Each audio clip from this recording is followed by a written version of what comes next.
Hola, bon dia. Good morning, Portugal. Carl Munson here from expatsportugal.com. Look at this. No green screen this morning. All authentic. I still have the Barcelo cockerel on my shoulder, which is very reassuring.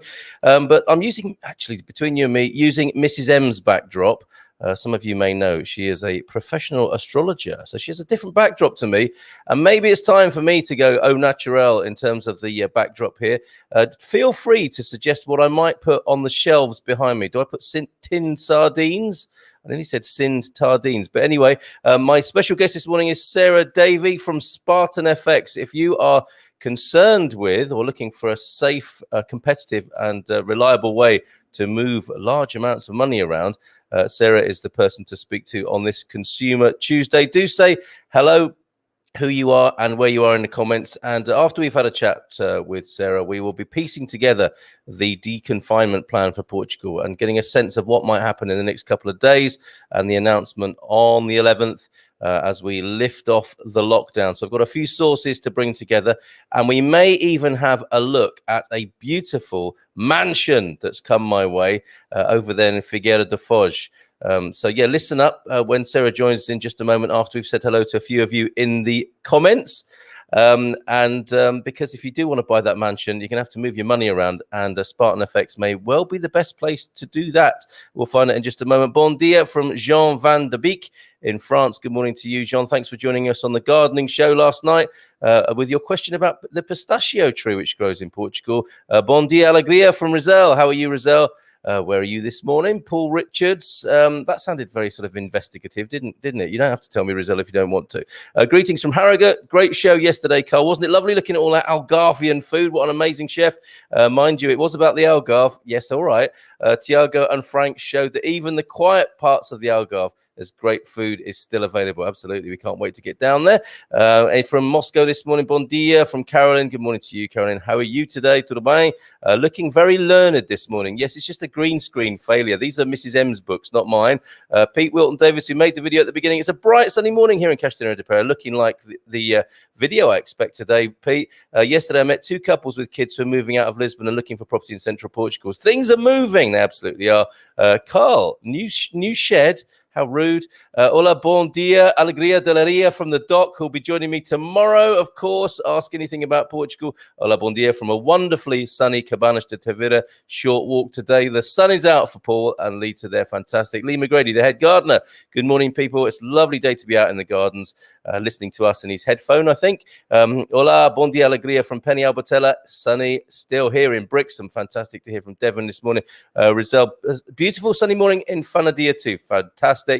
Just a few more comments, Sarah. We'll bring you on in just a moment. How about just using Bitcoin? Oh, maybe we'll ask Sarah about that as well. Pete Wilton Davies, we cannot quite read the titles of your carefully chosen background books. Well, I'm glad about that, Pete, which makes you look so educated. Yes, I should have checked what it says on those books. Bon dia, alegria todos from Jersey. Good morning to you, Jersey. Pete Robinson. And bon dia from Perafita. Good morning to you. Julia's here. McIntyre, bon dia. We are new to Portugal, Tavira, from the US on March the 1st. So happy to be here. Well done to you, Julia. Gemini Bradshaw here as well. Good morning, everybody. Mark Rigby from Povoa de Vargem up there in the north of Portugal. And finally, for now, Susan's here as well. Bon dia from sunny Funchal. So we go to London now to speak to Sarah Davey of Spartan FX. Good morning to you, Sarah. How are you? I'm good, thank you. Although I feel like maybe I'm in Portugal. The sun's shining, which is lovely. Hesitant to pull the blind down because it's not often that we see this at the moment. You are bathed in beautiful British springtime sun. Fantastic. Yes, it's lovely. So thank you so much for having me on the show. It's great to be here. Nice to be telling you more about moving your money on this lovely day. So I work for Spartan FX. I've been in the FX industry for nearly 15 years now. And the main thing that really we're helping customers and we're finding is important, that we know that sort of, moving house is very stressful. I'm actually moving house this week, and I think I've got more grey hair on the, it's such a stressful thing to do. So I can totally personally sympathise with people. But, also if you're buying a property, whether you're abroad and you haven't seen the property, or you're perhaps renting in Portugal, you're buying, the process of buying a house is different in Portugal, is the UK. I know someone mentioned about Bitcoin. The process abroad, even in Spain and places like that, is quite backwards actually. in a small way, it's quite antiquated and slow. So I don't know if they would actually accept Bitcoin, but certainly they accept euros, which is what we specialize in. So really we can help alleviate the stress of moving your money. Often when I speak to customers, it's probably the last thing that they think about, but it should be something that you are thinking about. They leave it to the last minute. Please do speak to us. All of our team have 15 or 20 years experience. We've helped thousands of customers move their money seamlessly around the world. We are offering a very personal service. We're always on the end of telephone to speak to you. We've got your one point of contact for everything that you need. We'll keep you up to date throughout the whole process, where your money is all the time. We'll help liaise also with the lawyer, with the notaire as well. We've just been awarded the Gold FIFO Trust Award, which we're really, really proud of the team. And that's just really from reviews from our customers, how happy they are with our service. We continue getting 5-star reviews. And if you read some of the comments, I would recommend, again, it's just kind of taking that stress away. Most customers, yes, we can offer you a very good rate, is better than what you're getting through your bank, but often it's just, what is the process? How does it work? People haven't done this before, and there's a lot going on, whether you're moving country or you're buying a house. It's a stressful time. We just want to help alleviate that stress of moving that money. I think you're absolutely right there. That's the thing, isn't it? There are a number of things going on, and not unlike the situation you're in at the moment. It's quite a stressful moving house. Good luck with that, by the way. So you're in a position of moving, not only moving house, but moving country as well.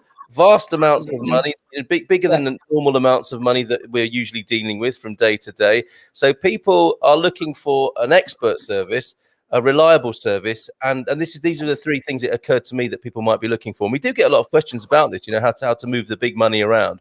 Is the reliability, the competitiveness, and the kind of competency in this, and you've got all three by the sound of it from what you just told me there. Yeah, absolutely. At the end of the day, we don't want to complicate. We don't want it to be too complicated for customers. Looking at the exchange rate, that's not what your daily job is. That's what we do. We're experts in it. As soon as I start talking about what's happening with sterling euro, I mean, at the moment the rates are very good. We're back to levels pre-COVID, which is fantastic. Yes. If you are in America and you're moving your money, the rate, which is not as great as it could be, but don't worry, we can help monitor the rate for you. I tend to use a bit of a travel money actually analogy. We don't deal with travel money, but most people are familiar with that because loads of people, everyone goes on holiday. Obviously, we're a bit restricted right now at the moment, but generally I find my experience, when you go on holiday, you look around for a good rate because you think, oh, great, I can get a little bit more. That gives me a few more beers, or that'll pay for dinner, and that's what people are thinking. So, when you're moving large sums of money, why not think the same thing? Look around and make sure that you're getting a good rate. But also what I find people do is, even my mother does it, she'll ring me up and say, is the rate good at the moment? I'm going on holiday later in the year. And then what she'll do is she'll maybe buy a few euros then because the rate's good now. Yeah. But when you're moving large sums of money, unless you've got a bank account in that country, you can't do that. So at the moment, if you were thinking about maybe buying euros, the rate's really good at the moment. But if you haven't got to, say, pay a property and you've got complete in about 3 months' time, what's the rate going to be in 3 months' time? It can be completely different. If you're working on a budget and the rate moves, that property's suddenly a few hundred, £1,000 more expensive. Can you still afford it at the end of the day? So we have an option where you can take advantage of the rate. You can buy now and pay later. is a 10% deposit. It just secures the rate for you, but it means that you can take advantage of the rate. So it's not all about the rate on the day. It's actually, can we buy at the right time? Can we help you save you money by actually buying the euros now in advance of your payment? And you give that sort of advice to you, because I think when people, it's a great analogy you give, and you've obviously done your research on our community. That might buy me a few extra beers, but normally, I guess when you rock up to a bureau de change, as I don't know if they're still called that even, but you know, when you go to or the post office or Marks and Spencer, who are notable for having these best rates and so on, historically anyway. So not only are you handling the exchange rate, you can give some advice on that, can you? Is that part of the service? We've just got to be careful. It's not advice. So we are regulated, but we aren't a financial advisor, so we can't give advice. It is guidance. We can never say yes, buy now, but we can give you as much guidance as possible on the rate, about what's happening, to help you make that informed decision to be buying at the right time, if that makes sense. But again, we want to be like your financial advisor in as far as we want you to build that relationship with us, that trust. You're moving large amounts of money, you know, and we want you to get to know us, get to know your dealer well, so that we know your full situation, so that we can help you use the tools that we have in the right way and tailor the service personally to you. And as I said, if you build that relationship like you would with your financial advisor, that trust is built, whether it be a one-off transfer or it's something you're doing on a regular basis. We can also help with, if you're buying your property with a mortgage and you're doing a regular payment, or you're retiring abroad and you need to move your pension, these sort of regular payments. Again, it's, yes, the rate, we can save you money, but obviously on the smaller amounts, the saving will be less than on your buying a property outright. But actually, it may be that we can, you're coming from the UK, we can set up a direct debit and we can automate that payment. So again, it's just about the ease of the payments. And within that, we can actually fix the rate. So at the moment, the rate's good for you, buying euros. We could actually fix that for 12 months, up to 2 years. So that regular payment every month is going to cost you the same amount. Again, it's a budgeting tool. That's what I say to people here in the UK. When you're paying, you know, rent or mortgage, you know how much it's costing every month. So you know how much is coming out of your account. Whereas when you're moving money internationally, because that rate's fluctuating, you're not 100% sure how much that mortgage is going to cost you, or you're not 100% sure how much you're going to get for your pension. That's what you're going to be living off every month. So imagine if that amount changes. Some people aren't used to that, you know, and that can help control that. So at least you know how much you're getting in your account. You know that you can afford your mortgage payments, or that the right amount's being sent to the account at the other end. That's the thing. When you're transferring through your bank, you won't know what the rate is until you actually make the transfer. Then it's made, and then whatever amount of euros turns up on the other side. So what happens if it's short? You have to transfer a few, you know, some more euros. If it's short for your mortgage payment, then that's a problem. You won't have a problem because we'll be able to tell you exactly how many euros you're going to get in your account. So again, it's things like that again just sort of alleviates the stress. You don't have to worry. You know how much money you're getting. You know it's the right amount. It just helps when you're making any sort of payments, whether it be for mortgage or property, or you're getting your pension. You know how much you're getting every month. Terrific, and you make it sound like a very personal service. Is this where you can actually speak to somebody? Because this is a frustration, isn't it, with a lot of banking, modern banking, is that you can't get to speak to somebody, and then the person you speak to, you never speak to the same person twice. I understand you've got quite a small team, and the chances are you might have a bit more of a personal service with you. Absolutely. We're always available on the end of the telephone, and that's one of the key things of our service. I get so frustrated and certainly moving house, I've called a number of providers to change things, and it's just very frustrating. So we didn't want that for our customers. We want you to have that personal service. So you have your own dedicated dealer, and that one person, whether it be Ben, for example, you'll be speaking to him all the time. He will be your point of contact for everything. And I think that's important as well, because if you want to speak to somebody in customer service, or you need to speak to, you move around departments, and then the message gets lost as you move around. You've got to keep explaining yourself every time you speak to a new person. You don't have that. You just speak to that one person and they'll deal with it for you. Ben, I need help with this, or Ben, can you explain that? And they're the person that will then liaise with the people internally in our team, which I just think will make it much easier for customers. So Save you time as well. Ben, everybody. So Ben might get a surprise later on, or in the next few days. Yeah, everyone's ringing Ben. Calling from the Good Morning Portugal show. Can we speak to Ben, please? Fantastic. Paul says safety of the money is the main concern. So I think you've dealt with the personal service, you've dealt with the competitiveness and understanding foreign exchange. That's the main businesses you've been in as a company in foreign exchange for a long time, I believe. How do you address this safety issue? Because obviously, you know, this is the big purchase. It's often the biggest anyone might make in their life, buying a property abroad, all the associated stresses we've spoken about. How do you put people at rest in their minds around the issue of safety? Yeah, absolutely. So we are FCA regulated. The banking partners that we work with, we've got all the regulations that we need to have in place, whether we're dealing with a customer in America, for example, because you've got to be regulated in all the different states. So we've got everything that we need in place to be able to operate in Europe, around the world, in America. So all the regulations and everything's in place from that perspective. As I said, we keep everybody in contact with our customers so that we can tell them exactly where the money is at all times. And I think that is very helpful as well. So they know where the money is, and we'll keep them in contact with that. And I think that actually reassures people. There's nothing worse than sending your money and then it's like, is it there? Well, I don't know. Keep checking. You know, but that does happen. Reassures. Yeah, exactly. Yeah, I mean, I've heard people say this. You know, they've transferred the money and then it goes AWOL for a few hours or even days. Yeah. Exactly. And they just have to sit and cross their fingers and probably pray and whatever, have a drink, whatever else they do. But you can track constantly, can you? It's almost like a tracking chip on the money. Well, just about. But we'll keep, as I said, all the time. We keep in contact with you when you're moving your money. Because again, we know that is a concern for people. So the more we contact them and the more we keep them up to date, that just reassures them at the end of the day. And as I said, we've got all the regulations that we need to in place, so that you know customers are protected at the end of the day. Okay, and everyone should go to spartanfx.co.uk if they want to use your service. Is there anything I've forgotten that people need to know? This is something I don't, you know, I as much as I'd like to think of myself as some sort of Bond character with all the skills, you know, with my investments in front of me all day long, moving money around. This is something I rarely do, and I think it's true of most people. What might I have missed that we need to tell people, Sarah? I think that's everything.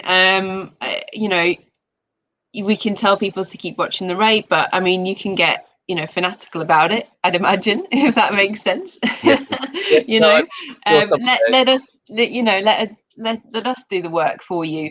The other thing we can do is that a lot of people might say, well, you know, what happens if I don't want to buy the rate now? What happens if I want to wait and see what happens? Because some people want to do that. That's fine. Yeah. We can actually monitor the rate and buy when the rate hits something that you want. So for example, you know, we don't have to be sat in front of the screen watching it, you know, minute by minute. We can actually watch the rate for a specific rate that the customer wants, and it will automatically buy when it hits that rate. So there are more things that we can do within your time frame. Again, it's all about us getting to know you, getting to know your situation, how much money you're transferring, what it is you're doing, whether it's property or it's a pension, a mortgage, and then we can tailor those services to you to help you get the rate that you want. Excellent. Let the machines do it. That's fantastic. So Jerry is here. Sorry, I'm hiding you with his comments, Sarah. Good morning, Carl and Sarah. We have a lot of North American members planning to buy homes here and will need to move large amounts of money. What's your best advice for these members? So the Americans, I guess, to give you a call, right? Yeah, I definitely speak to us. It's free to have a conversation with us. That's what we want. We want to speak to you. We want to find out your situation. And if we can add value and we can save you money and we can help with the process, that's our goal at the end of the day. So do speak to us in advance. As I said, a lot of people do tend to leave it to the last minute, which is fine. It's not a problem. We can do that as well. It's very simple to get set up with us. It's free to open an account, and we can get that money moving as quickly as possible. The payments are instant. So if you leave it to last minute, not a problem. But otherwise, do speak to us, because the more time that we have to talk it through, the more tools and the more options that you have at the end of the day, potentially. Understood. So if you're moving money from America, I would definitely say just give us a call and we'll have a chat. Terrific. A couple more questions. Is there a maximum amount for the exchange rate stability service? And do you do both ways, GBP Euro and Euro GBP?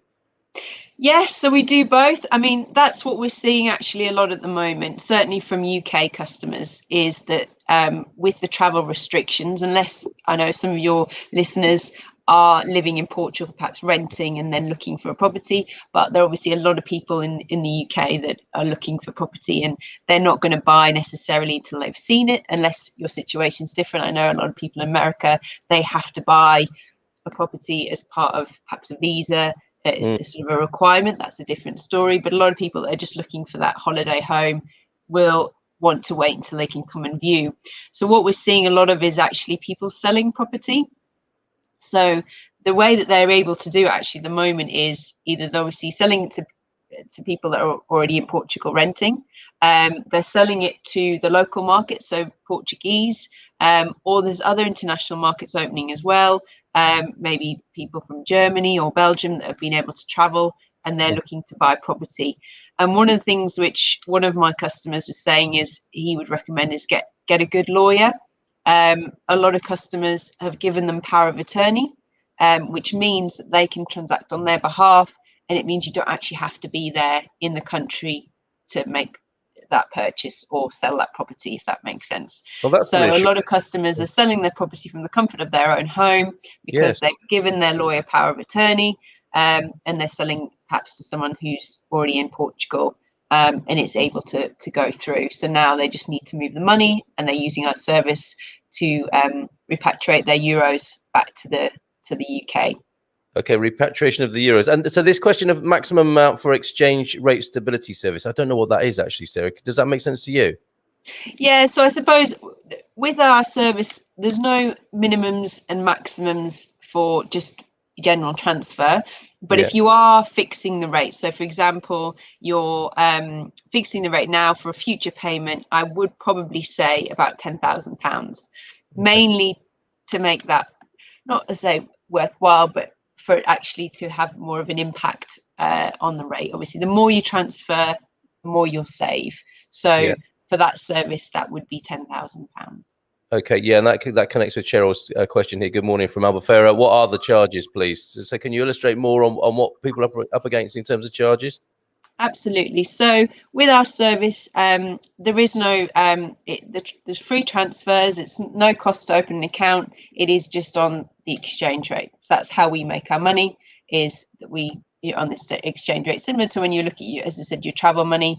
It's just that we make less from each individual person, and we're giving you a better rate basically at the end of the day. Got it. Okay. Jim and I charge as much. All right, thank you. Jim and I went through the process you described, I think. Yes, I had to give my lawyer power of attorney. Everything sailed through quickly with no headache, quick and easy. So, okay, there's a bit of a pattern forming there, isn't there, for people who can't move around with that particular approach. And don't judge us with this question, Sarah, but are there any questions on money laundering for large amounts of money transfers? Do you have to prove source? Paul, I think he's probably just asking that, not personally, but sort of in theory. Yeah, if I want to money launder, what's your recommendations? Yes, so we do ask questions, which you would expect. You will get that with your bank anyway, as well. People are moving when we ask questions to protect you and to protect all our customers at the end of the day. We obviously do need to check who we're dealing with. So on larger sums, we will ask, what's your reason for trade and what's your proof of source of funds? And we will sometimes need proof of that, depending on the customer. So it's not necessarily for everyone, but some people we will need that. Otherwise, we ask the question, which is understandable. How did you generate the money? If you're going to say something dodgy, then there's a problem. So we just need to check. As I said, we do these checks to protect us as a company and to protect all the customers that we work with. Wonderful. What an interesting and enigmatic note to end on there with that question. Thanks, everybody, for your questions this morning. You know where to find Sarah and her colleagues at spartanfx.co.uk. Last word to you, Sarah, before you go and enjoy that British springtime sun. Thank you. Thank you so much for having me. It was lovely. As I said, anyone got any questions, so it's free to have a conversation with us. Do ask us any questions. We're here to help. And as I said, we just want to make the process easier for you. You know, speaking to our customers, that tends to be the key. We know it's stressful, and we just want to handhold you through that process and help you. Tremendous. All right. Thank you. Great to meet you. Good to talk to you, and have a great day. Lovely. Thank you for having me. Thanks. Bye for now. Ciao, ciao. Sorry, I cut off a bit quickly there, didn't I? But fantastic. Sarah Davy there from SpartanFX.co.uk talking about that rather nervy situation when transferring large amounts of money around and getting the best deals on currency exchange. A partner for us at Expats Portugal. Go there, expatsportugal.com, business directory, and you will find them there among all our other excellent partnerships and collaborations with people. Carl, can you put the link on? Yes, I will do that, Paul, in an easier way for you, I think, because scrolling across the screen is not very easy, is it? Remember to tell them where you heard about them, and maybe ask for Ben as well. I don't know. So SpartanFX.co.uk there. It's in the comments now for you, Paul. Mike Tattersfield. Hello, Mike. Bon dia. Todos. No, not the bands. Yeah, the other Mike Tattersfield. Oh, Peter. So sorry. Excuse me. Missed your question there. You might have to give him a buzz. As I'm looking to take up early retirement, you're suggesting that I could set up a direct debit to transfer a monthly income from a UK bank account to my Portuguese account via your service and get a hopefully better rate. I am permanently resident in the Portugal at the moment. Peter, I think that is what Sarah was saying. Of course, give him a call to find out. And I think you actually asked for Sarah or Ben there by the sound of it, which to me seems reassuring rather than an operative on a helpline who you may never speak to again and you're not quite sure what's going on. So there you go. Apologies, or should I apologize for the new background here? I think you're trying to read my books and look at the old family photos. I had a green screen failure this morning. So I'm using Mrs. M's backdrop, which we've created for her. She's an astrologer, and she consults with people all over the world. It's amazing what she does. And it's better for her to have a studio like this for the readings that she does. I think it looks nice, and I'm tempted myself to have something a bit more au naturel and authentic like this rather than green screen technology. I might have to if I can't make it work again. But what should my shelves be full of behind me? You can see we've not made a brilliant job so far. But what might I put on those shelves behind me, as well as my Barcelo cockerel that you can see on my shoulder, like Long John Silver's parrot? So do please let me know what you think I should furnish my set with to be traditionally Portuguese.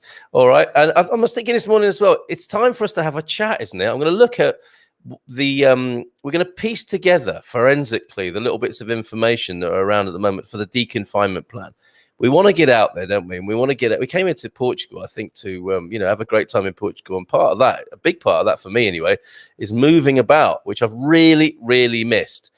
Just the local Lidl isn't cutting it for me anymore, as interesting as the Middle Isle is each time I go there. But I need to get further afield, and I want to know when that's going to be possible. I'm sure you do too, and I'm sure many of you want to know when it's going to be possible to come back into Portugal. I can't give you definitive answers because nobody knows those at the moment. I don't think even the government know those until 2 days' time when they're expected to launch the deconfinement plan. But I just thought we'd go into that this morning. Any other questions you might have? And an amazing property came across my desk in Figueira de Foz that I saw on social media. And it's so interesting. I might share it with you because beautiful part of the country, beautiful part of central Portugal. It's not just the property, it's the setting. It's just what's available in Portugal to you by way of an illustration and a lovely video they've made. So I might get around to doing that after we've had a look at some of these threads of information about how the lockdown might be lifted off. Okay, so we can rest the SpartanFX.co.uk banner for now and breathe out. And if there's anything else, I mean, we don't do this very often. We used to do this a lot. It was just a chat, between us. So if there's something that you want to talk about, obviously it's Ask Anything About Portugal tomorrow. The doc will be here in the first of his regular slots tomorrow, and it'll be here every other week. In the doc slot, we could call it, couldn't we? And Paul will be here as well. Paul Carrera from Fiduciary Wealth Management will be with us tomorrow talking about market developments as well. So we'll continue the kind of vibe that we've been talking about this morning, talking about the money and the big money tomorrow and investment. Briefly, Paul will check in with us. So that's tomorrow. But today, if you want to have a chat, anything on your mind, anything you want to ask the community, go ahead. Bit of a breathe out and chat day. Which is very rare these days here on the Good Morning Portugal show. And I do feel quite naked without my traditional green screen behind me. Joel, good morning to you, Joel, up in there in Matosinhos in Portugal, just near Porto there. For those of you who don't know, traditional Portuguese, then those shelves should be filled with porcelain. Is that me though, Joel? Do I look like a porcelain kind of guy? Are you talking about like grandma's collection of thimbles, that sort of thing? And pictures. Pictures of the family, religious pictures, if it were traditional Portuguese. Keep those suggestions coming, please, and not some of those suggestions that we have seen in other Zoom calls around the world. People have embarrassed themselves, and I probably am as well. I didn't really give it a good check. It was just an emergency measure this morning. See, here we go. I see you have a copy of the Kama Sutra on your shelf. I wondered how long it would be. Ugly ones? What's that? Ugly porcelain and ugly pictures. I don't think I'm going to go there, Joel, but thank you for the suggestion.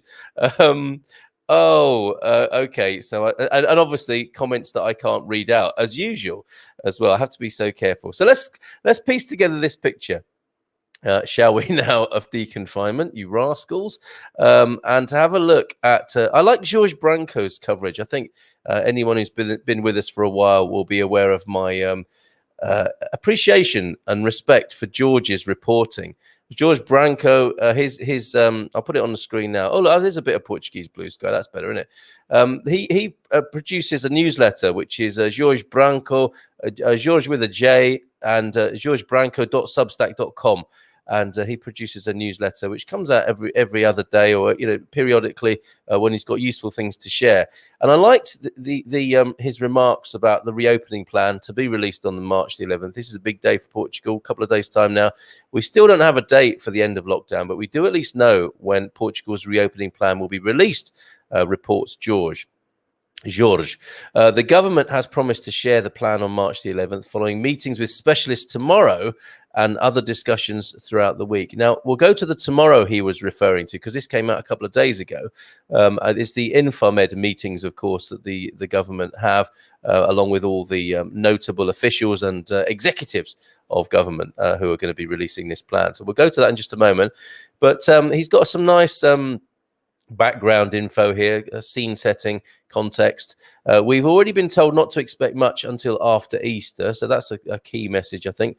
But when is Easter? Could someone let me know? It's a movable feast, isn't it? A movable feast of Easter eggs. When are we having Easter this year? With schools to reopen first, and I see that the eggs are in Lidl. Isn't that sad?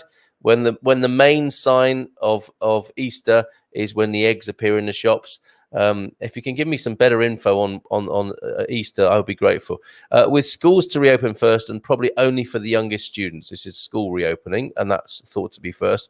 Expresso reports, this is the Portuguese newspaper, who managed quite a few of these sort of leaks and anonymous sources, as it says here, citing anonymous government sources, that in its current draft form, the plan is more cautious than last year's reopening and relies on numerical targets, which I think is a good idea, like case numbers, hospital beds, and vaccinations, for example, instead of dates. So we're dealing with real numbers, aren't we, there, rather than, okay, let's just do it on whatever, 1st of April, 1st of May, whatever. It also advocates a two-speed approach, I think, which is also an excellent idea, with some measures lifted on a national level and others varying locally. That, to me, makes a lot of sense, and more power to local government, I would say, on this, to interpret what's going on in their locality. That's all still to be finalised, continues George, but we'll know for sure soon. Experts have warned cases aren't falling as quickly as they were, and that Portugal isn't safe from a fourth wave upon reopening. Publico reports after a massive drop in February, the R rate, and there is a link in George's newsletter here with the R explained in English by the BBC, don't you know, increased slightly last week from 0.68 to 0.71. And if anyone here knows how the R rate really works, I mean, the idea is to get it under 1, isn't it? But your contribution's very welcome in the comments about that, and comments about all of this, of course, as we're having a chat this morning about this. And the more transmissible British variant was thought to already be responsible for 60% of cases here. Sorry about that. Amidst all this, movement data shows people are not staying home as much as during the first lockdown, increasing the opportunities for transmission. And I think you might have something to say about this, but quite a few people do seem to be slipping out, don't they? There's quite an increase of people on the roads and out and about that seems to be noticeable. And I noticed some wag on social media says, where can I get one of those certificates that allows me to be out at will, or just because I want to. So yeah, I think there's some sort of consternation about that as well. So thanks, George, for that little bit of info there at setting the scene. We'll go to the Portugal resident in a moment to say hello first, though, to a few folks. We need those cafes open for a desperate proper coffee for Gary there. And we all have our favorite cafes, don't we? Yeah, absolutely right. We can't wait to get back to them. Well said, Gary. Easter is the 4th of April, says Hannah Downing. Crikey. So still quite a long time to wait then. Yeah, thank you, Paul. 4th, the weekend there, 4th of April is Easter. Thanks, everybody, for chipping in with that. And Wealth Creation Academy. I always love that name. Good morning, family. Being taken under the wing of Wealth Creation Academy this morning, which can only be a good thing, right? Bon dia from Maria Santos as well. Good morning to you, Maria. Mother's Day is on a different day here, isn't it? Asks Gary as well. So if anybody knows that would be useful. The calculation of Easter, excuse me, is easy. It's the first Sunday on or after the first full moon after the spring equinox of March 21. You said it was easy, Peter. So this year it's the 4th of April. Obviously, it's the first Sunday on or after the first full moon after the spring equinox of March the 21st.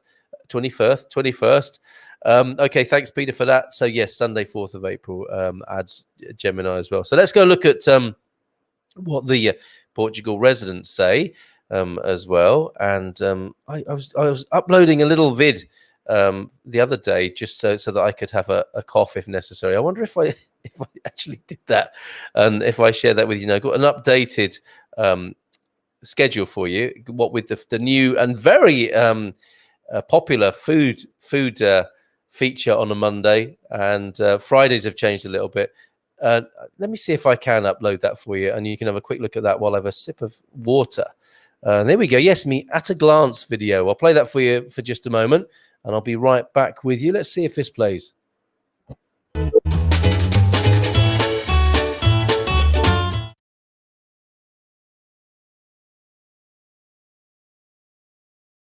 That didn't work at all, did it? It was the radio equivalent of dead air. It was the dead screen for a minute there. Anyway, I can assure you it was really nice.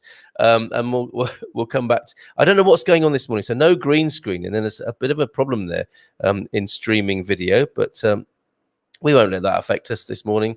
We'll go to the Portugal resident now and have a look at what they're saying in the countdown to Portugal's deconfinement. The experts speak. So let's bring that onto the screen now, and we'll see what other sources we can find, and maybe have a look at the news headlines as well to piece this together for you this morning.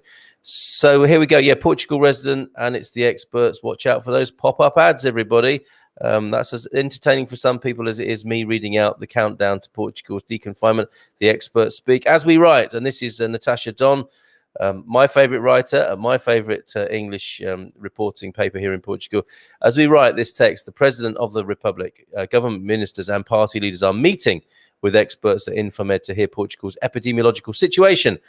I think we've all learned how to say that now without having to think twice about it. Epidemiological situation ahead of Thursday's announcement of deconfinement.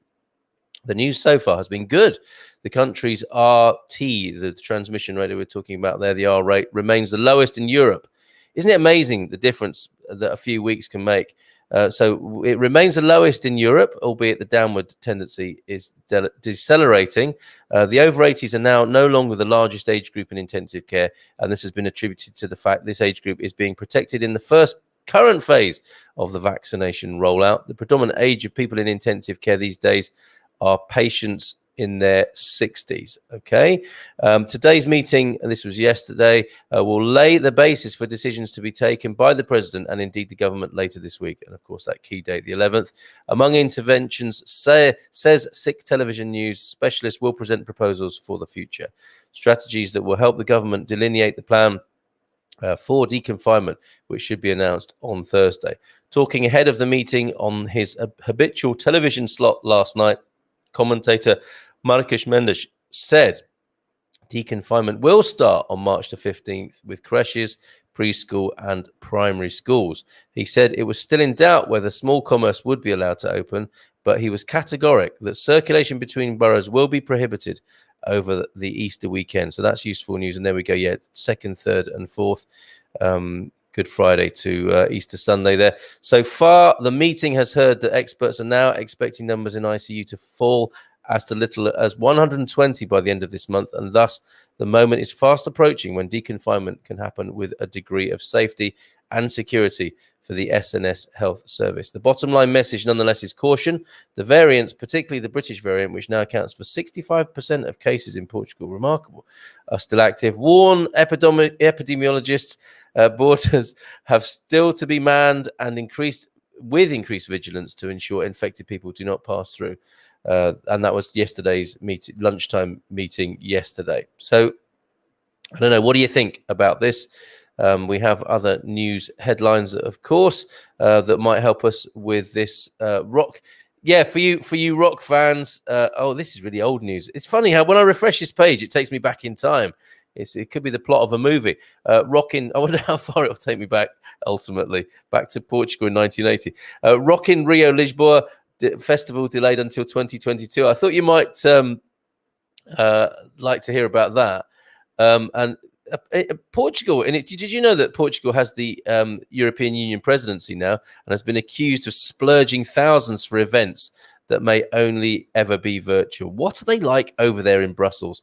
And look at this. Portuguese doctors support ivermectin to treat early signs of COVID-19. Some would say about time too, would they not? So let me see if I can refresh the page for some more up-to-date Portugal news for you. Or are we still stuck on in 1987 there? Oh, whilst I see that, and I meant to ask Frank this yesterday, because I know he's a huge Freddie Mercury fan and Queen fan. I watched a movie. I watched the Queen movie at the weekend, and I have to say I really enjoyed it. What did you think of that? Because I do ask you what you're reading. Nobody answered, though, on International Book Day, what are you reading? I don't think anybody, the only book reference we've had among this learned crew in the last 48, 72 hours or whatever is a reference to the Kama Sutra, as you will have heard earlier on in the show. So, yeah, what are you reading? What have you been watching? Also started watching the Man in the High Tower on Amazon Prime. In these last couple of days. My goodness, that is riveting stuff. Here, back to the news headlines, though. Government admits it may nationalise ground force. That's the crew at the airport, isn't it? That I think haven't been paid for a little while. Marcelo is commemorating the start of his second mandate, his second term. With some ceremonies around Portugal, I believe. Surge in online. Look at this. There's a surge in online holiday bookings for July and August. Let's go there, shall we? And see what the background is for that and what people's hopes are with that. So another article from Natasha Don from yesterday. Yes, so holiday people are making the holiday bookings, but let me come back to that and just see what you've been saying in the comments, because I see that a few are coming in as we are chatting this morning. Yes, we said hello to Maria there, and we found out when Easter is. Joel, our Portuguesa, the deconfinement plan is now done by levels. First kindergarten will be level 1 of deconfinement, then primary schools. If levels are kept controlled, then high school and so on. Thanks, Joel, for that. Excellent. Important news here from Gary. Thanks, Gary, for taking care of this. PayPal donations to Zakai the email address that's in the comments there. Electronic bank details are also on Gary's Facebook post. If you know Gary, friend him up. If you don't, he's a good fella and taking care of things on behalf of our community here for donations towards Zakai's families funds. That those guys need our care at the moment, and you're doing a great job there, Gary. And lots of love to you, Fiona, part of our community here, of course. And then after that, thanks, Gary. After that, Joel says, after the deconfinement via the education system, cafes, restaurants are at level 4, but only for takeaway still. Oh, my goodness. Okay. Shelley's here. Good morning to you, Shelley. How are you? Europe had 1 million new cases last week. Okay, so that's the other side of the picture, isn't it? Although I don't know in context. I mean, I'm just taking that thinking, oh my word, that sounds like a lot. Is that an upward trend, Shelley? Is that the point you're making there? And Shelley also saying Portugal has done a great job. Yeah, from being the kind of the unposter boy of Europe for a moment a few weeks back, with the surging levels that we have I say, if I may speak collectively, seem to have done a good job in bringing that back into the right sort of direction of travel. Vaccination says log 45, 45, 45, 45. They've hardly done a significant proportion of the population. I guess no more than 10% of adults versus 43% in the UK. This is also what I hear. Log, if I may shorten your name to that. There is a supply challenge, is there not, in Portugal? And Pam E says, I read that vaccination passports will be used. Have you heard that as well? Only as a mooted thing, only as a suggestion. And I think often with these things, the way governments seem to work is with a little bit of leaking, a little bit of briefing via anonymous sources. Let's see how that lands. And obviously a controversial subject there. Balancing up, public health and free civil liberty. I think that can be characterized as. So I don't know anything concrete to answer your question, though, Pam E. Any planned relaxation will only be sustained if people remain sensible about masks and contact/distancing. And we should have had that all along, shouldn't we?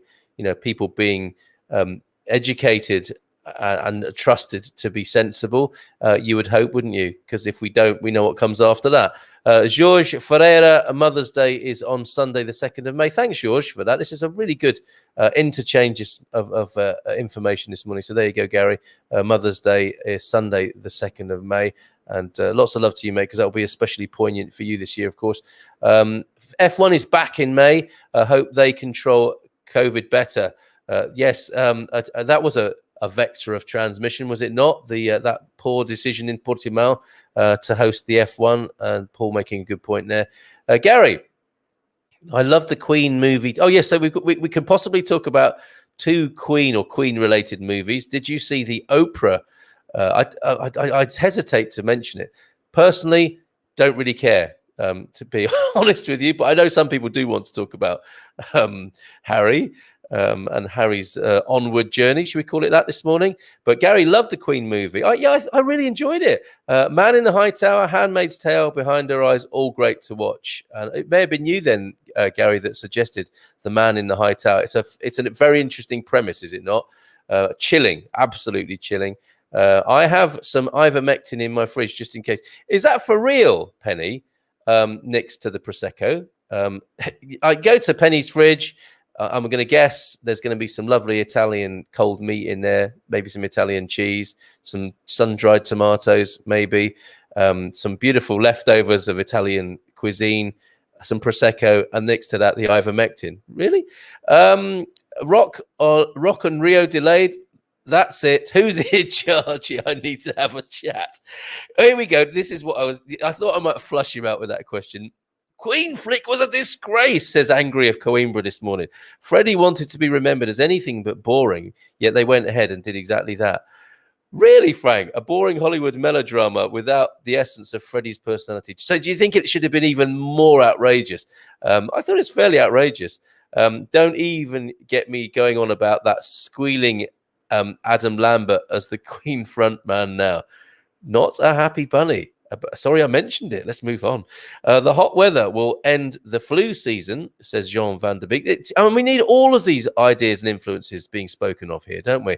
Because it was interesting. Gary asked a question in our Gardener's Question Time last night about a particular kind of clover-like weed, which we think we've identified as wood sorrel yesterday.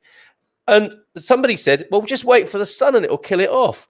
And we perhaps aren't factoring in too much of nature's way. I mean, you could also argue, couldn't you, the nature's way would be for the virus to get us. That is part of nature's way, obviously, but and we have to take a stand as in our particular species, of course. But yeah, would love to see a little bit more of an acknowledgement of the power of the immune system in all of this, and the alternative treatments. I mean, am I right in calling ivermectin an alternative treatment? And the vitamin D and the vitamin C, all of that also needs to be part of this public debate and flow of information. Surely, sorry to call you Shirley, Frank. There's no Queen without Freddie. Fair play. And that is perhaps where they should have left it. But we did see the influence of the record companies, did we not, in the movie there? Mike Myers, I think, playing an A&R man who was thwarted in his attempts to not have Bohemian Rhapsody be released as a single. But Kenny Everett sorted that. I think he played it 26 times in one day, which saw to it being elevated to the the iconic status that as we know. Bohemian Rhapsody. I mean, it's like I put it in the same sort of league as Manchester United. You go around the world, everyone supports Man United. Go around the world, I suspect the rock song everyone knows and rocks out to would be Bohemian Rhapsody. You know that bit I mean? And everyone can probably, well, not everyone, but many people around the world can sing it, the iconic Bohemian Rhapsody, which nearly never made it as a single, which you'll find out, and I might have ruined the movie for you a little bit. What is relevant is giving the first dose, as it provides protection after 3 weeks, and the proportion of adults vaccinated. Good that COVID is under control, but it's not due to Portuguese vaccination efforts. That's a log or EOG taking exception to how that was reported there, that the vaccination efforts might be part of I think it was the 80-year-old age group, wasn't it, not being so vulnerable at the moment. And yes, really, ivermectin in the fridge. And can you use it as a mixer, Penny? As a little bit of a change from the G&T. Could you have a G&I? Maybe, or would that render it useless? I don't know. A local was telling me that because places were locked down over Christmas, many people just went to each other's bodegas for drinks and a get together. This is why figures. That's a really good theory, isn't it? At least if you open cafes and restaurants, you know where people are, and people, we are social creatures, aren't we? And we do want to be together, or some of us do. Many of us, I think. And many of us are really missing that at the moment, and that's a very good theory. I can see how that would work, especially in more rural areas, and it's again highlighting the importance of the cafe and the restaurant in Portuguese culture. So why not manage the reality appropriately rather than pretending things don't happen? A bit like prohibition, isn't it? In America, I know, let's stop people drinking alcohol. Did that work? Not very well. Frank, Kenny Everett, another legend there. I thought that scene was very good, I have to say, in the movie with Kenny and Freddie. UK News, couple of ex-royals knock COVID off the #1 news story. How sad is that? Oh, well, I have to say I agree with you, Paul, but I don't wish to be shaming any monarchists or lovers of the royal family. People do some people do love a royal, and many people are fascinated by dysfunctional families, aren't they? Which would be my 2-word assessment of that situation: dysfunctional and family. And there aren't many of us, I have to say, who aren't from such circumstances, and that's why it's good to watch it playing out for other people rather than maybe looking in the mirror. I don't know, maybe that's part of the appeal. Your discussion of playing Queen on the radio threw my mind back to an earlier time with Radio Caroline. And here's another thing to mention for people of our demographic. YouTube tells me that our demographic here is mainly men. And I have to give my apologies for not acknowledging International Women's Day, if I may do that belatedly today. Yeah, yesterday, of course, International Women's Day. But our demographic is over 50, mainly men over 55. I mean, there are clearly women viewers and listeners, but as YouTube have it, and via that portal, the majority, the predominance is, and a lot in America. The American over 55 male, would you believe? Or people pretending to be an over 55 American male. And the reason I go into that is because I've been listening to Boom Radio from the UK. And if you remember Kenny Everett, you might remember other names like Nicky Horn and David Hamilton. I'm having my own boomer senior moment there. But great names, and the Les guy from BRMB that Gary's will give me his second name. All these amazing people, Roger Day, people, DJs I don't remember, but some I do from my childhood and teenage years. They've all got together on an online radio station called Boom Radio, and it's on boomradio.co.uk. And it's fantastic. It's really good. I mean, so if you like Kenny Everett, if you like Queen, you probably like Boom Radio as well. Just chuck that in there for you. I think, says Peter Robinson, excuse me, I just need another. I'm gonna play Pete's mid-roll, let's call it that, while I have a good cough.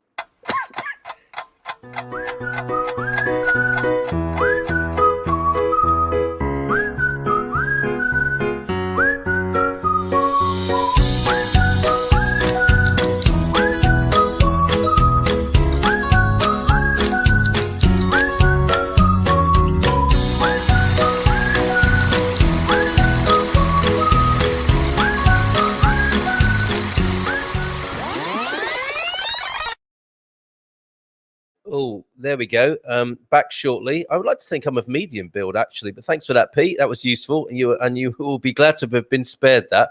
I think the film Bohemian Rhapsody was a better film than Rocket Man. Interesting, Peter, because I enjoyed that as well. I was a fan of Queen during my okay, so this makes a big difference. I was never really that much of a Queen fan, so I guess if you got some of that kind of fan skin in the game, yes, it will make a difference. So you were a fan during your teens in the mid-70s, so found it food.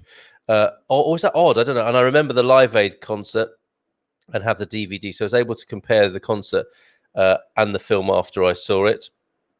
Okay, so is that damned by faint praise there, that you just liked it better than Rocket Man? But I mean, I thought they did that really well, the Live Aid thing, which would, of course, that's not a spoiler. You can't do a Freddie Mercury movie without doing the Live Aid performance, can you? So back to deconfinement, vaccinations, COVID. That's why there's no way they'll relax restrictions until after Easter. Don't want to repeat the post-Christmas spike. Says log 45 there. All right. This sounds very 70s. All right. Now that Frank's had his rant, bon dia, everyone. Cafe con nata. Thank you. He's calmed down. But then he's angry again because he's thinking cafe con nata and he can't go out and get one. Queen movie, all done in the best possible taste. And it would be Les Ross. Thank you, Gary, for all this incoming. Les Ross, the BRMB radio. Yeah, he's on there on Boom Radio. Bon dia todos. It's not only the warm weather that will reduce the virus, but also living more outside. There is hope for Europe in the summer. Thank you, Jenny, in Belgium, for that. And Roger Day says, Peter, used to be on Piccadilly Radio in Manchester when I was a teenager. I have started, I have to say, I'm slightly embarrassed, a Boom Radio WhatsApp group for anybody who is listening as an expat. And that Graham Torrington fella's on there because he talks about being an expat. And I did, I said to him, I gave him a bit of the heat I have to feel. Do you ever use the word immigrant, Graham, or do you just use expat? And I have to say, I'm getting some flame up messages about this stuff. I even got one PM saying, this is my country. If you don't like it, go home. I can't remember what I said. I mean, this is bound to happen as what we do becomes more popular. I think somebody might have got the wrong end of the stick and sent that message to me. I might need a Portuguese friend to help me translate a message of goodwill and peace. If you want to help me with that. Bon dia todos. It is not only the warm weather. There we go. Yes, I think you're right, Gianni, with that. Queen did the greatest movie soundtrack, Highlander, looking at it from another angle. Thanks for that, Lee. Not an Elton John fan, but after watching the film, you can't but think the man was a music genius. Well, absolutely right. You got to give him that. But also, I think Bernie Taupin, the lyricist, those two are bread and butter. You've got to have them together, or vegan margarine, whichever way you look at it. But they go together like a horse and carriage. You can't. Elton is not Elton without Bernie, and I think that was made fairly clear in the film, wasn't it? The Kenny Everett flashbacks now for people. Bring out Captain Kremen with biceps like tugboats. So lots of memories this morning. Love Boom Radio, but hate the ads. Yeah, what can you do, Penny?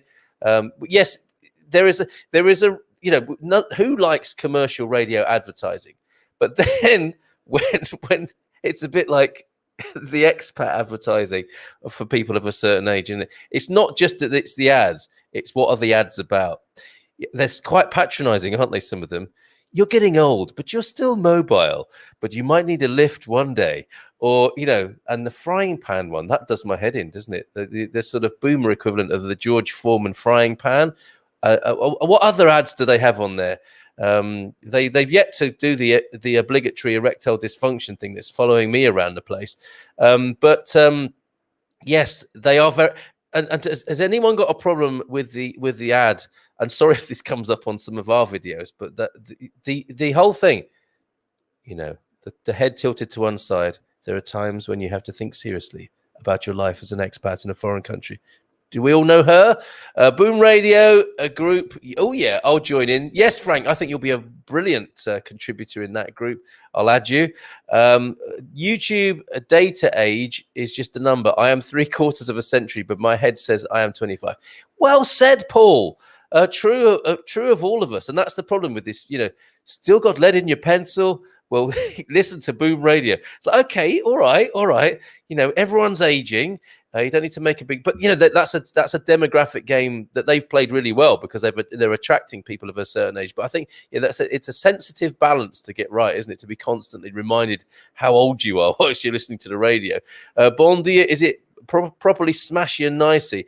Back, it's getting there, Pete. And you'll remember some of the Capital Radio. Graham Dean is also on there. As well as the other. I can remember one name at a time, but not the other. So Graham Dean and Nicky Horn, little Nicky Horn, and I can hear Kenny Everett's jingle of the Nicky Horn show in my head. Sorry if this is a bit specialist for some viewers this morning, but it is really all right, mate, not off. And in fact, I think one of those two that I mentioned said he walked into the BBC whilst Alan Freeman was rehearsing the show. No security. Back in the day, walked past, those old BBC engineers smoking a pipe, past security, the commissioner at Broadcasting House, walked in to see Alan Freeman practicing Pick of the Pops, said, I'm a big radio fan. Can I sit in? And Alan Freeman said, not off. And there he was watching Alan Freeman doing his show. I'll stop now. Our local handyman shop was run by a fella that looked exactly like Reg Prescott, says Pete Bleach. These are some very specialists. John's fed up with this now. Will you show us the Villa, Carl, and shut up about Boom Radio? I will. Just a couple more comments. And yes, let's finish with that fantastic movie, or a little bit of it. It's 15 minutes. I'm not going to play the whole thing. You can put a note in your diary for International Men's Day for 19th of November, because everyone celebrates that, right? Says Jorge Ferreira. A little bit of politics. Well, at least on the radio, they speak faster and get that thing done. Now, YouTube ads are the opposite. They take too long. They do, don't they? You've got to hit that. You've got to wait. How much? If you add up all the 5 seconds of your life that gets wasted waiting for that first skip ad to end, that can add up. Sorry to be the bearer of bad news. Elton John movie was better because it had Elton's musicality, soul, and they did not shy away from his homosexuality. Says Frank. So you preferred the Elton movie? Can't remember the American General Kenny used to play with all the medals. God bless America. Joel. Is there something that really grinds my gears? Are the ads on social media platforms? They are annoying as.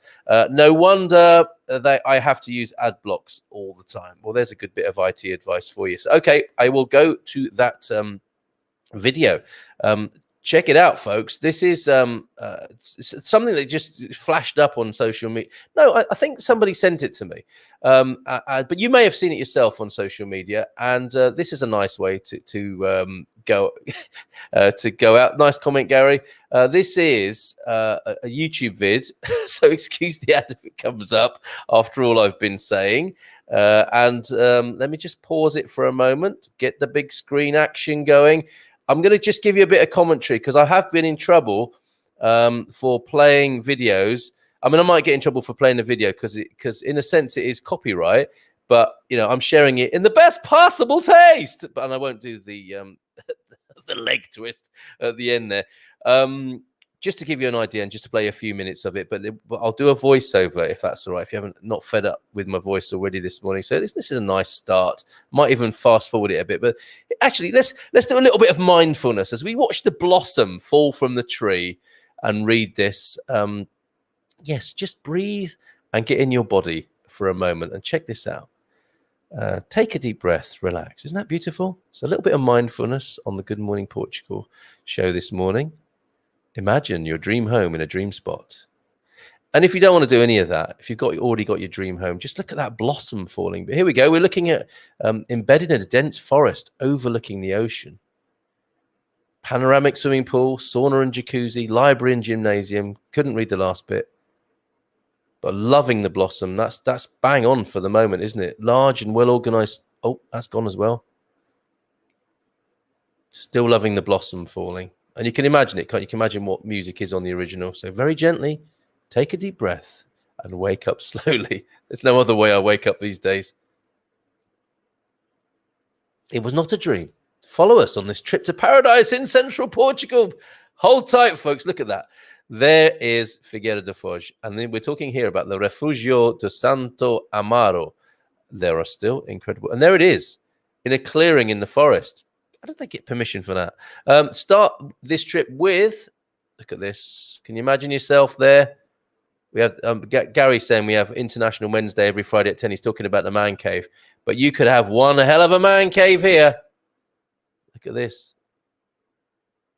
The ocean and the forest are your neighbors. Isn't this fabulous?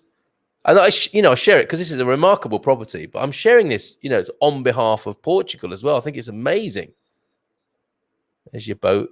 I guess if you can afford that gaff, you can afford a boat to go out in on that beautiful Atlantic coast there. Panoramic view.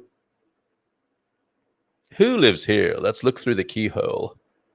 See what's in the fridge. Ivermectin in the fridge next to the gin. Look at that. That's a grand old spot, isn't it? Beautiful swimming pool there and that clearing there in the forest. Give you the Google Earth perspective on it. Only 5 minutes to the motorway. And there you go. That's where you'll find Figueira da Foz if you don't know. And that's the site of this beautiful home. And I'll play this up to a really fabulous bit that I saw earlier on. It's the Good Morning Portugal. We found it. We have found it. Thank you for your comments. Penny says, I love the Rod Stewart backside sketch. We're talking not... I said, that's not another movie. That's not the Rod movie. That's from Kenny Everett, isn't it? And we have Nicky Horn on BBC Radio Solent. And he's absolutely wonderful, isn't he? But you're right, Gary. This is the Good Morning Portugal retirement home. And I'll tell you why in just a moment. Ecological reserve. No new buildings are allowed. Wonder how they've managed that as well. You wouldn't want to live there, says Joel. Or are you talking about something else, says Joel? Are you sure that's Portugal? Where's the dirty washing, ironing board and random person? Oh, in the shots. Yes, I think they asked people to move out of the way for the photo session on this one. Peter, naughty. Yes, Carl, I'm winning the lottery tonight. I will buy it tomorrow. Are we invited, Gemini? Is what we need to know. And will you be handing it over as the Good Morning Portugal retirement home? It's funny, isn't it? However much you spend, a kitchen is a kitchen, is it not? It's funny. Even with loads of money, it doesn't seem people can distinguish themselves that differently. Oh, Jani, not keen on the interior. Ugly, she says. Can I buy this property with Bitcoin? Says Biantalia. It's all the rage, isn't it? I'm glad we did a program on Bitcoin. Find that in our YouTube selections. Just skip the ads. I don't know. I'm imagining they might be open to a bit of Bitcoin action there, because I guess you're talking about somebody with a little bit of financial skill and nous who's got this together. So they may well be. They may already be a Bitcoin billionaire. So it could be a geriatric center. Gary is right. Luxury guest house.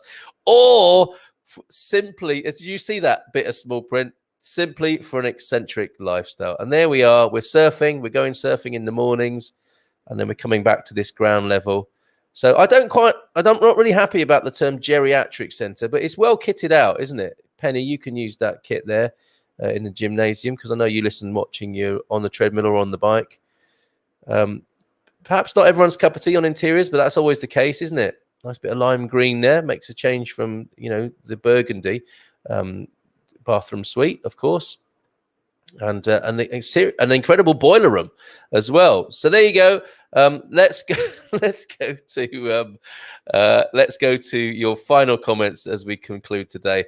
A house built in a natural reserve. I won't comment beyond this. Yes, okay. So you suspect something or other there, Joel, by the sound of it. Has it got a wipeable chairs and a licky? Pete, stop it.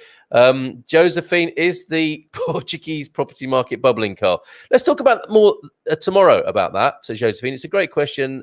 Paul will be with us from Fiduciary Wealth Management, and he'll have a view on that for sure. Yes, after the boom comes, absolutely, Josephine, and we should have that conversation. Absolutely. Just to answer your question very quickly, Portuguese property prices are holding.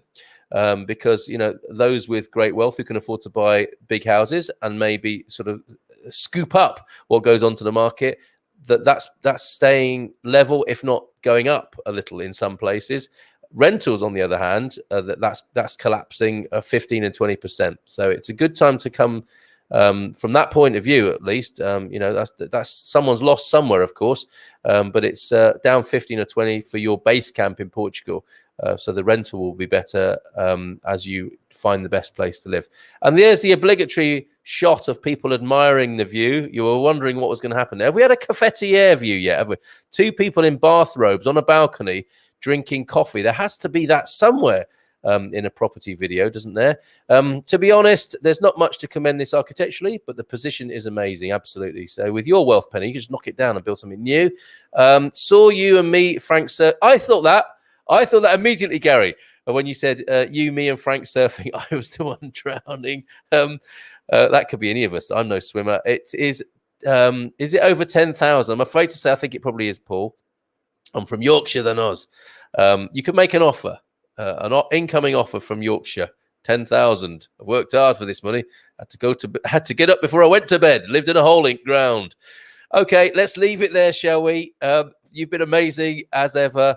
I will leave the screen, just play a little bit more of that, and we will cut to Peter's fabulous exit outro video. Have a great day, folks, and we'll see you tomorrow, where the doc will be with us on Ask Anything About Portugal. Take care and bye.